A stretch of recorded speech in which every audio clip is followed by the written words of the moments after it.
My name's Colleen Emily, and I am one of the Frolo ambassadors. But even before I started doing that, I've been coming on and doing expert meetups for Frolo. I am a coach. I'm a coach for parents, but my background is in neuroscience. So I studied how your brain works. No pressure, anyone. And I'm also I'm doing my master's at the moment in the psychology of mental health and wellbeing. So I do know my stuff when it comes to behaviour and, what we do, why we do what we do. But more than that, I'm also a single parent. So I've been a single parent for about just over 9 years now. My son is now 10 and a half. He's probably listening right now. So, I'm experiencing this as well. It's not that I've come onto the platform and, I'm coming on and coaching you and trying to get you to do things that you're like, yeah, but that doesn't work because I'm a single parent. I get it. I'm there with you. So if at any point you've got any questions, please use the chat to ask me a question. I will take pauses to let you get a word in edgeways. If you've been to one of my meetups before, I tend to talk fast and give a lot of information. So if at any point you're lost or I'm going too fast, just flag up, let me know.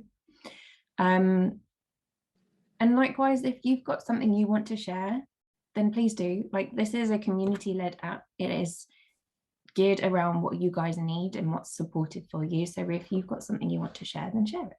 That's all good with me. Right, here we go. Let's actually get started. So now I can't see myself, so this is good. So this is obviously what it says on the tin. And I kind of had a prelude to this just as people were joining about how normal and how much this comes up, this feeling of loneliness. And I've kind of been a bit cheeky in naming it combating loneliness, because as you'll probably get as we're working through the workshop, they're kind of workshops really because they're interactive, is it's not about necessarily combating it and like beating this thing with boxing gloves until it like retreats. It's really about kind of being open-minded and learning what loneliness is and figuring out ways to navigate so that you can sit alongside it. And this is very much like a mindfulness practice. But if we hold on to something so tightly and something so important to us that we work through it and get through it, if we hold on to it, it's so tight, we don't have the space to actually understand it, to see it for what it is, because we're so in it. So sometimes it's about walking alongside something and having tools that help you to work through that, rather than really like beating it back and fighting it. So hopefully you'll get an idea and a sense of that as we go through it as well. Cool, there's me. I honestly look the same. This was actually pre-lockdown, and I just had my hair done, and it's when we could talk to people like outside and things. And now my hair's like really long and I need to get it cut again, but I promise you I'm the same person. So if you weren't here kind of in the beginning part when I was talking,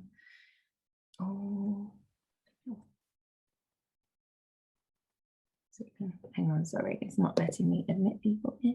Okay, wicked. Yeah, so I did a preamble beforehand, just a little bit about me. I am an accredited life coach. I did training for 2 years, so it's not something I just all of a sudden decided to do. I worked really, really hard. I actually won an award for my achievements during my I'm just going to mute a few of you. If you are just joining, if you wouldn't mind muting yourself, that would be really helpful. Thank you. So yeah, I won an award for my academic achievements while I was studying. And I also an NLP practitioner, and currently I am doing my master's in the psychology of mental health and wellbeing.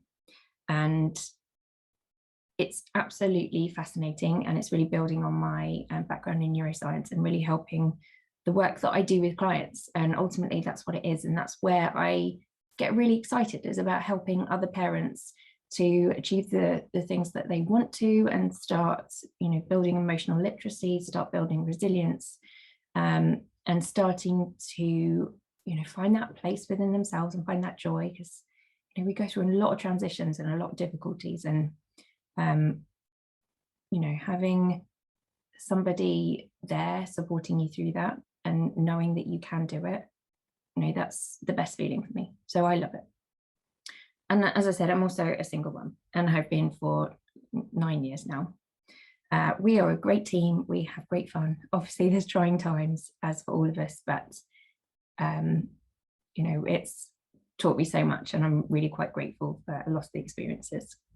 And further to that, we in this house are macaroni cheese addicts. Like, we have something called Macaroni Monday, where we have macaroni cheese nearly every Monday. And we just absolutely love it. And I say, and on my website I put this, that if I wasn't working, I would probably be traveling the world, blogging about and trying to find the world's best macaroni and cheese. Like, that's what I would probably do with my time and my money, and be some kind of like macaroni cheese philanthropist. So on Instagram, if you follow me, I am the Parents Life Coach. And the reason, and I've already talked about this, supporting parents is mega important to me. Supporting single parents is hugely important to me, because we are in a society at the moment where it's still stigmatized. It's still, we're still a group of people that are marginalized. It's really difficult to manage sometimes with those things. And so it adds an extra layer to us being able to, reach our aspirations and to move towards the things that bring us joy and make us happy, because there is sometimes this additional layer, and we're also human, and that's quite hard right now. So for me, it's so important that I support parents, and not just, any old regular humans. It's where my passion is, and I absolutely love it. So I don't know when it was, like this week, last week, Frolo shared about a post about loneliness or being lonely on the main feed. And some of you answered that, and I commented and said, I'm reading and I'm listening and I'm taking this on board, so that I've really tailored this workshop to some of the things that you're saying. And I just picked out, obviously anonymously, some of the things that you were saying. And when you felt lonely. And this is important, because when you go through this, it's try and bring those things to mind, like when you feel lonely, and you'll see this in step 1. So these were some of the things that you were saying about, I feel lonely because I'm not in a relationship. And I get this one, maybe you're not invited to things because you're not in a couple. You feel excluded. Some of you felt lonely when you weren't with your child or your children. And that's really, really tough, particularly if you're at the beginning of your co-parenting, single parenting, whatever situation you're in. When you're at the beginning of that, it's really hard. It's hard at any time. But certainly in the beginning, when you haven't kind of got the tools to manage that, it's hard.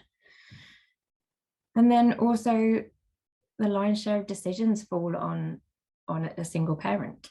And so when everything's kind of on your plate, you've got to sort the stuff with the house, you've got to sort the stuff with the car. There's this kind of almost being thrust into independence, yet craving connected, like being connected. And it's such a paradox, because on one hand, you're feeling emotionally taxed.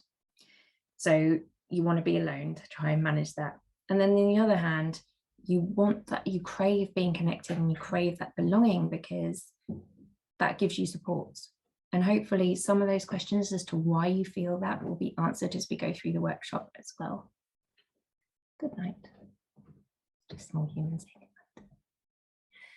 Okay, so if you came to my workshop on 5 study steps to building confidence, this is going to go in a very similar vein. And each step layers on with the next. So if you do have a notepad and pen, now's a really great time to grab it. If you don't worry, this will be on replay and you can listen back. So each step layers onto the next step. And then first off, and again, if you came to one of my workshops before, then it's always about taking stock. And this is about, creating the foundations and knowing where it is we're starting from so that we know kind of where we're going. And also we've got a point at which to look back and think, this is where I started, this is what I did in the middle, and this is where I've ended up. Because when you've got that kind of level of information, it makes it a lot easier to reproduce later on. So that's first step. Second step is to embrace and don't avoid. And I talked about this in the beginning. If we hold on to something so tightly and obsess over it and think about it and our thoughts spiral, it's so much harder to find a way through it. Whereas if we can embrace it and walk alongside it, it's so much easier to manage. And then cultivating belonging. And I'm going to talk about the difference between fitting in and belonging.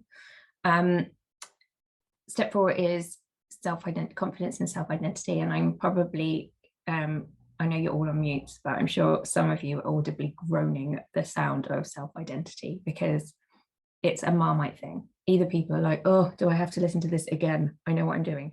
Or people are like, actually, I need to know a bit more about this and how it works. But I'm going to talk about self-identity, particularly in relation to feeling lonely or loneliness. And then step 5 is asking for what you need. And at each step, there is usually an activity or an exercise or some way that you can actually take some tools to be able to use not just now, but later on as well, to start building on these, because it won't just be like a one and you're done. Like you watch this and like that, I'm not lonely anymore. These are all things to practice. These are all things to try. It's trial and error. I am not an expert. I feel the same emotions you feel. I have the same challenges you have. I am a single parent as well, and I am a human. I just have some tools that help me and help my clients, and I want to be able to share those. So that's why I do these workshops. You'll also notice that my slides don't have a lot of words on them, and I do that on purpose because I think they can be really distracting. But again, you can listen back to this, so it's all good.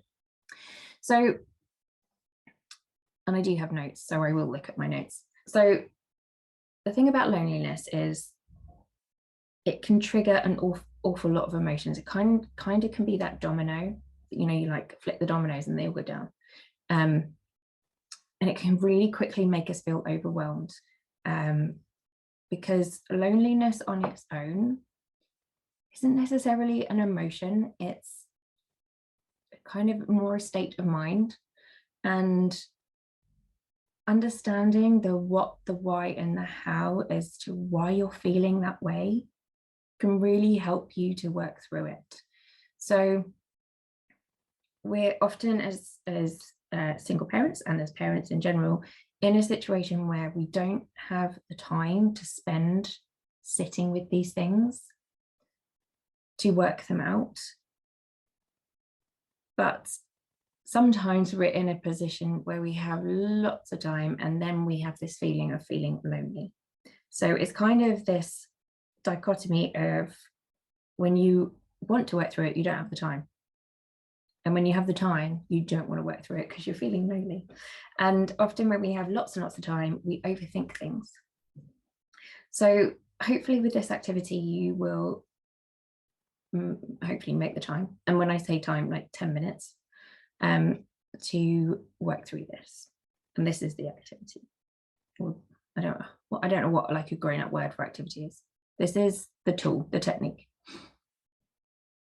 What is loneliness to you? And you shared some of those before, and they were really important, which is why I say keep those in mind or bring something to mind to help you, because it will help you create this landscape and work things through in your head as we go through each step that layers onto each other. So what is it to you? Like define it, start to bring in some other words. If you're like a mind map type person like I am, this is a great time to get out the gel pens and mind map. Is it a feeling of being isolated? And just before I go into this, also really important point, we are not going into really deep stuff right now. We are not, this isn't therapy mode or trying to deal with, past things that have happened. This is really just understanding and defining and kind of, like I said, building up a landscape. However, if at any point anything I say is triggering for you, or you feel overwhelmed, or this is, feeling too much for you, I really invite you to just come out of the workshop. That's absolutely fine, and come back to it later because it's recorded, for a first. And secondly, if you're really feeling, a lot, waves of emotion and this is too much for you, I really invite you to just somewhere around you have something that's grounding for you, whether that's a pet or a photograph or, a jumper that's cozy, something that kind of grounds you, that can bring you back to the space that you're in. And I also invite you to just do, some breathing. So just make sure you're checking in with yourself if you are finding any of this difficult. That was just caveat. So what is loneliness to you? Is it feeling isolated? Is it a feeling of being disconnected or not included or different? Is it a sad feeling, or can you not quite put your finger on it? So start building up different, vocabulary, different words that define what that is for you. Because the more time you can sit with it and the more time you can kind of work through that and give it a bit more, it's the end of the day. I've already done 2 workshops today and my brain's like, oof, words. You just want to like color it in. You want to give it a bit more padding so that it makes more sense. And it's not something to be feared, and it's not something that you're worried about experiencing, because you've kind of worked through some of the things that make it what it is. And then you can, when you've got the what, so what is loneliness? Like how am I feeling this? Like what is it that about it? How am I defining this? How do I know that this is what I'm feeling right now? Because like I said, sometimes it's other feelings and other emotions. So how do you know that that's what you're feeling right now? And why is it hitting you hardest in that moment? Like check in with yourself. Like why am I feeling this so much more now and in this moment than I did, yesterday or 2 weeks ago? Because having that comparing and contrasting can also help you to take stock. And like I said, are there any emotions underneath that are kind of being expressed as loneliness? So you are attributing it to this idea of loneliness. And then what patterns are you seeing when you experience it? So, do you kind of go into that self-talk, negative self-talk state?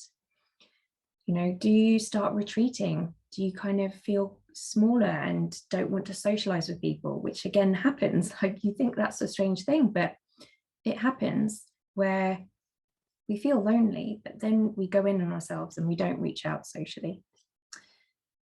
Do you stop with the self-care?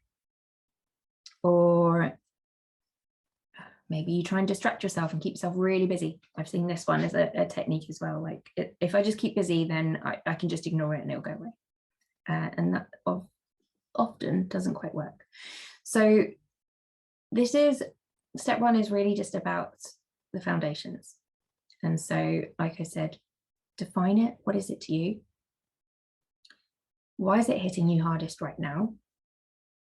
And why is it affecting you quite so deeply right now? And again, this isn't about spiraling into it or overthinking it. It's just about being curious and giving it a bit of space. If you are an auditory person, you might just think about these things. If you're visual, you might want to write them down, whatever feels good for you. And then how are you feeling? Like what emotions are underneath that umbrella of loneliness? And then what patterns are you seeing? That will create the foundation for you. And then from there, and this, obviously step 1 helps, is to embrace, don't avoid, and break that cycle of kind of keeping busy. Because if you're always avoiding the feeling and what kind of waiting for something external to fill the void or to fix it, inevitably those feelings are going to come back at some point. And I do completely understand that sometimes they are just too much, and they are, too acute and too difficult. And so, yeah, distraction does work. But if this is something that long term you kind of want to focus on and work through, then I'm going to invite you to do something a bit different. So be okay with the feeling of being lonely, or be okay with being by yourself is probably more accurate.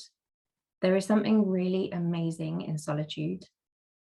And this comes down to self-concept and feeling, okay within yourself, which we are going to talk about as well. So acknowledge those feelings that we talked about in step 1. Be okay with the fact that that's okay. Sit with them for a bit. And then by giving it a bit more space and not resisting it, because resisting it actually is just another way of holding on to something because we're focusing our attention on it, we have a chance to respond. We have a chance to step back and decide a different way, maybe, of working with it, responding to it, and behaving. So we get to choose a different behavior. So changing the patterns of your reactions to feelings of loneliness is the way out of it. It's the way out of feeling those things, because like I said, loneliness on its own isn't an emotion. It's there's so much that goes into that. Like, it really is kind of this spider web. So we try and combat this feeling of loneliness because it's uncomfortable. And like I said, in mindfulness, sitting with the feeling, giving it space, allowing that familiarity is one of, I'm really sorry, there's a really loud lorry thing going past. I'm sorry if you can hear it. I'm sure it's fine. So one way to change that is to start becoming aware of it. And that's what we're doing in step 1. So choosing to break the cycle, starts with this awareness. So if you had more time, like people talk about, if I had more time, if you had more time to start sitting with this feeling and to do some of the things that you really, really would love to do, if you had time, what would you do? Because like I said, there's something really incredible of having solitude and having that alone time that invites you to build that kind of relationship with yourself. And so you get that opportunity when you aren't in a relationship, when you maybe don't have your kids, in the evenings when they've gone to bed, and you do sit there and you think, oh, it's just me again. There's something really, and hopefully you'll get to this point, it took me a little while, admittedly, where there's something amazing in that solitude. And I look forward to some things that I've got planned in my diary, and I put time aside that's just time for me to build my relationship with myself. And I love it. I'd love it for you to get to that point. So here's the activity, or the tool that I want you to take away with this step, is to create a bank of ideas. So things that you'd really, really like to do that cultivate a kind of better, stronger relationship with yourself, that kind of feed into this self-identity, this self-concept. So that as you start to create this space between the feeling of loneliness and the thoughts that immediately follow it, as those start to become further apart and you can respond rather than react, what are you going to do? Which of these things are you going to choose? Because you get to recognize those feelings, and then you get to choose one of these things to do. So start creating a bank, and it's not going to be like maybe sitting down and having it all mapped out straight away. Some of you might be able to do that, but just adding to it, like each day or every couple of days, just adding it to something like, oh, do you know what? I'd love it if I could just have a hot bath, or watch that film on Netflix that I haven't watched, or binge watch, I don't know, the Star Wars series again, or play my favorite video game, do some gardening, I don't know, whatever it might be. And when you're in that moment, you get to choose one of these things. And by doing that, you are not only acknowledging the feelings of, oh, okay, that's lonely. I know this feeling. I've gone through this. I've taken stock. I know that this is lonely, feels like. You know, what is the emotion I'm feeling? Which one of these things on my list, on my bank, is going to help me alleviate some of these feelings? And that prompts a new response, and you get to break that cycle. So I really invite you, if you feel ready to try that that tool instead. So I'm going to take a slurp of hot chocolate, which is now cold chocolate. Oh, delish. Right. So step 3, and again, reminder that each one of these is building on each one. So don't feel like you have to do all of these all in one go. Each one will build on the one before, and it's just a case of when you feel ready to. If you were just joining and you weren't here at the beginning, if anything I'm talking about feels triggering to you, or it's too much, too heavy, it's absolutely fine to come back to this another time. It's absolutely fine. And just have some grounding techniques available to you. I've suggested a few, like some deep breathing, box breathing is a good one, and having something around you that it can bring you back to, you know, the space that you're in. I suggested things like a photograph, a pet, you know, a jumper. Tactile things are usually quite good, things that you can see, smell, taste, all of your senses really. So we're moving into self-identity, and cue groaning from everyone who are like, I'm so done on self-identity, because it became a buzzword a couple of years ago. It was just like the thing all over the coaching space. But it's really important, and it's important in the discussion of feeling lonely and loneliness, because when we feel good in ourselves, and when we feel confident in ourselves, and when we are feeling like we're showing up in the world as who we truly are, we don't tend to feel loneliness as acutely. It's not that we don't feel it as acutely as if we are, you know, maybe feeling a little bit turbulent about the relationship with ourselves and like who we are and what we're doing and our next steps in life. When we're feeling a bit untethered, loneliness is a really, you know, it's a close relative of that. So you can get confidence in self-identity, and that can be a really, really grounding thing when it comes to loneliness. So if you're not sure, like self-identity or sense of self is kind of like the beliefs that you hold about yourself, the beliefs you know to be true. And they can be opinions or they can be factual, either or. So like things I might say, things like, you know, I am a mother, I'm a martial artist, true fact. You know, I enjoy gardening, also true. A core value of mine is honesty. You know, I have a cat called Toast. I'm a really good friend. I love my job. Those are some of the things that make up my sense of self, my sense of, you know, self-identity. So, you know, you can start thinking about your own, but it's those kinds of things when you are very sure of what you stand for and who you are that become that grounding sort of presence. And a psychologist, Erickson, if you're into psychology, you don't. He had a theory, and I just wanted to share a part of it with you. I'm not going to do the psychology thing, but he said, true engagement with others is the result and the test of firm self-definition. So basically, the more firm you are in self-defining yourself, I think the more sure you are in yourself, in who you are, the easier it is to engage with others. And we're going to go on to that on the next step, but it's basically like, then you don't have to self-edit. It's then not about fitting in, it's about belonging. And this really is starting here in self-identity. Because like I said, it creates kind of this internal security that you don't have to then rely on external things to get you to the space of being, you know, okay. And if you feel good in yourself, then the loneliness isn't felt as acutely. Just go through my notes, just make sure I didn't miss anything. Okay.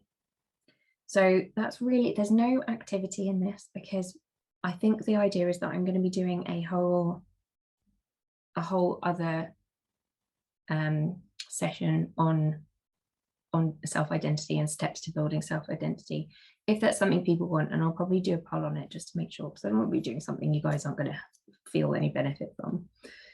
But I just want to reiterate that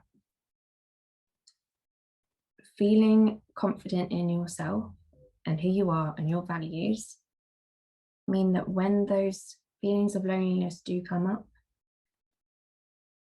it's much easier to recognize kind of those dips, and the dips in self-esteem won't happen quite so often. And loneliness is, you know, so close. It's such a running buddy with, you know, low self-esteem and low self-confidence and, you know, kind of an untethered self-identity.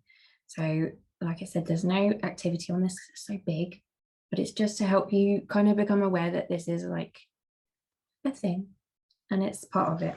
And I wanted to, I don't know if any of you have this book, I really recommend it. In fact, it's a great one for the topic we're talking about. And I just wanted to read a part out to you because it links in, segues to the next bit. How am I doing with time? Okay, good. Okay, I'm going to do my reading voice. True belonging is the spiritual practice of believing in and belonging to yourself so deeply that you can share your most authentic self with the world and find sacredness in both being a part of something and standing alone in the wilderness. True belonging doesn't require you to change who you are. It requires you to be who you are. So I wanted to share that with you just before we go into the next step. The name of the book, great question, because I held it up way too fast. I'm so sorry, Rosemary. It's Braving the Wilderness by Brené Brown. She's one of my most favorite authors. She's a research professor, so she does lots and lots of research into behavior of people, really, and psychology of people, and people's behavior, particularly in groups. So I geek out with her. But yeah, it's Braving the Wilderness with by Brené Brown. It will be probably, you can get it on Kindle. It's, you know, it's not a new book, so you probably get it on Kindle relatively inexpensively, and your library might also have it. Oh, and it's also an audiobook, which is a really good. Okay, so question. Yes, yeah, she is absolutely phenomenal. Okay, so cultivating belonging and how belonging is different to fitting in, and hopefully that quote highlighted that.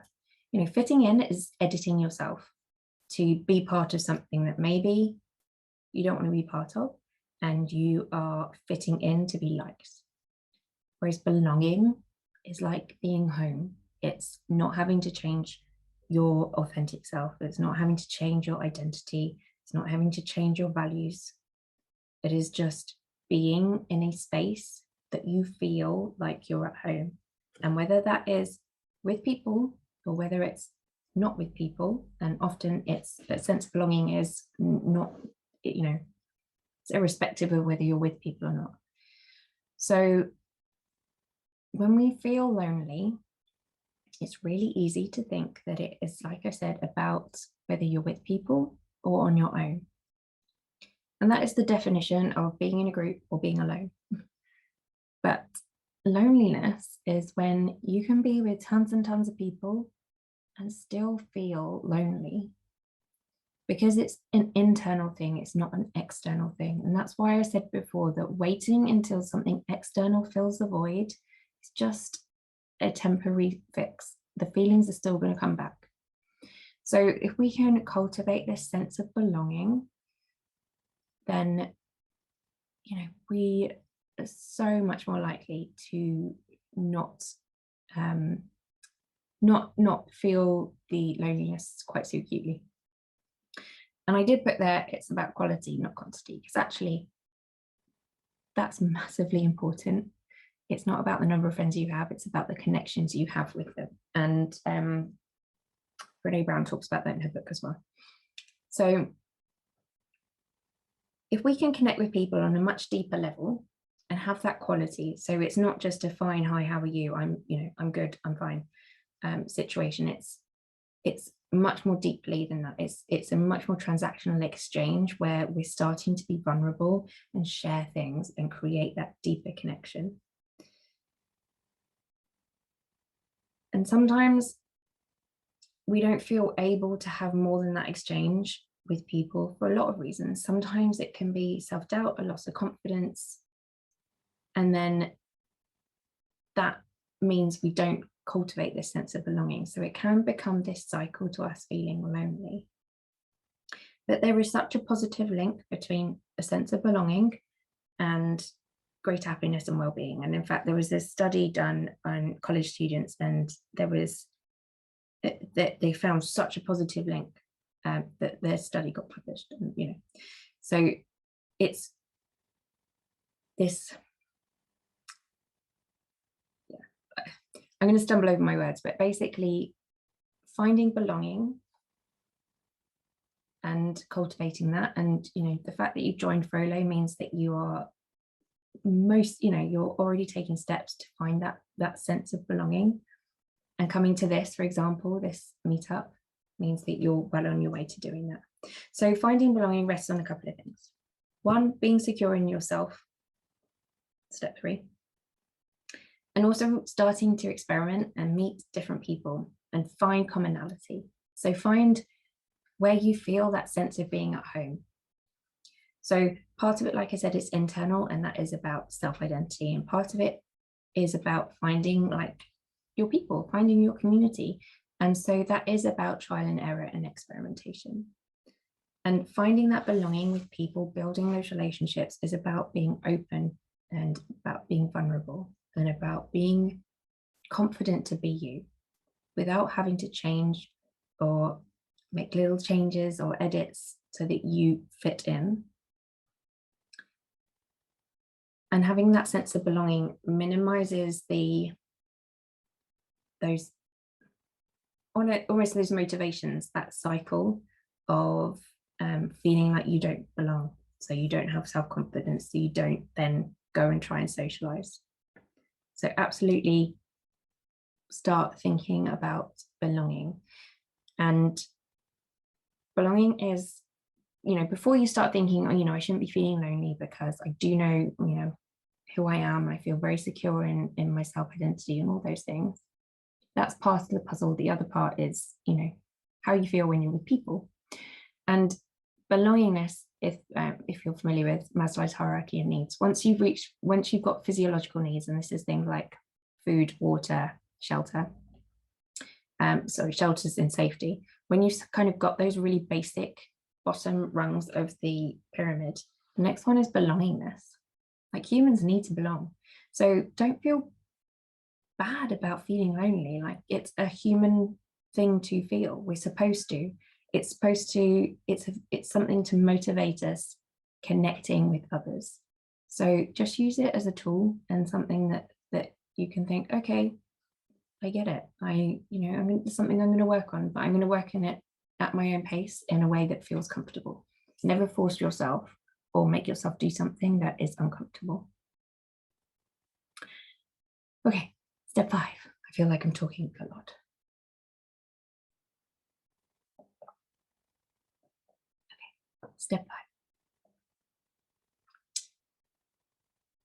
5. Ask for what you need and take action where you can. You've probably heard this thing about control the controllable and let go of the rest. And we're going to kind of take this, Frolo style.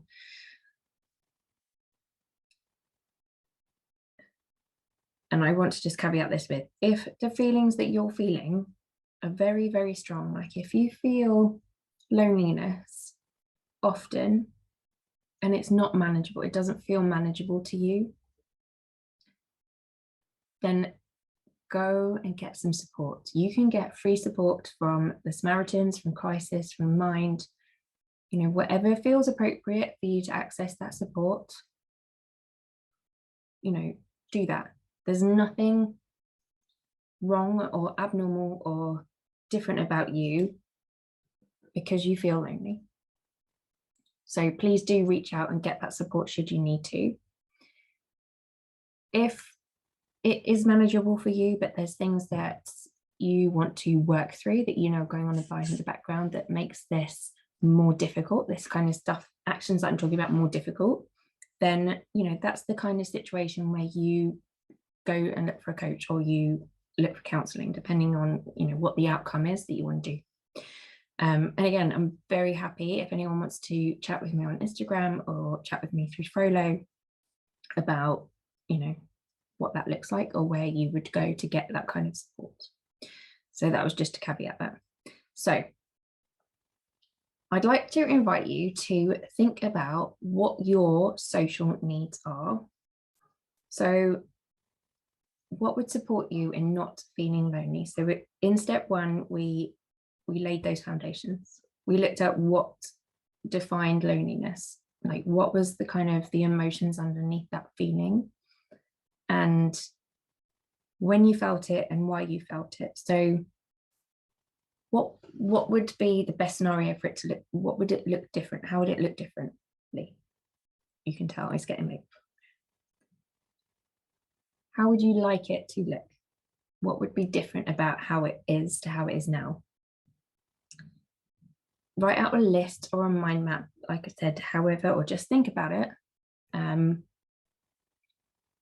What support would you need to not necessarily feel those things quite so much, quite so often, quite so, like here?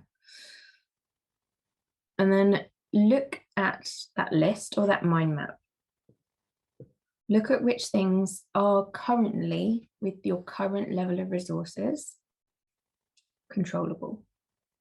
Which things do you have influence over that you could make changes or could find the resources to make those changes? And be honest, because if you really don't have influence over them, you can't change them, then you may find yourself back in those patterns and those cycles by trying to push yourself to get through them when you can't. And that's a really hard thing to accept, which is why I caveated this with where to get support should you need it. And of those things that are left, what actions can you take to get you closer to that? And start having fun with this. Like, what things could you actually do? And then have a look at those and think, what could I do that I feel ready to now? And then that's where you can start. And if you watch my Steady Steps to Confidence, which is on the Frolo YouTube channel, you'll know that taking it down to the smallest, tiniest steps that you can is far better than kind of having a massive plan about, I'm going to go on 20 Frolo meetups this month, and that's my goal, and that's how I'm going to not feel lonely. Really take it down to the smaller steps and look both kind of at the internal part about the self-identity and how you relate to loneliness and your own patterns, as well as externally and the actions that you can take. That's really, really important, because otherwise you'll quickly feel overwhelmed.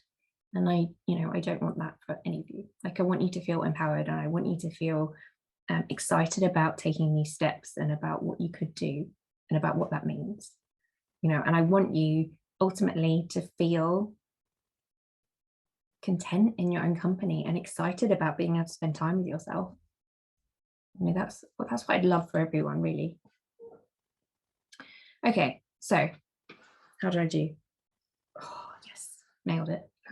So this is how you can find me. Obviously, you can find me on Frolo. All of you are very, very welcome to connect with me, to message me, to ask questions on there. I really am here to support you if I can. If you want to follow me on Instagram, that would be fab. And I'm at I am Colleen Emily. So I do work as a coach, if you're in meaning a coach for parents, which all of you are. So most of what I share on there is about supporting parents. So there's loads and loads of free support advice in all of my posts. And also once I've just updated my blog. once that's back on, there's loads of free advice there too. And I also, if you want to start on this kind of journey of building your self-identity and kind of working with self-awareness, there's I give away an 8-week free coaching email course. You do obviously need to give me your email address so I can send it to you, but there's no strings attached. You don't have to pay for anything. It's just for free. So you can find that through my Instagram as well. So there's lots of free support and advice that I will give out, because like I said, I love what I do, and if I can help any parent kind of navigate through these transitions, things that are really tough, I want to be able to do that.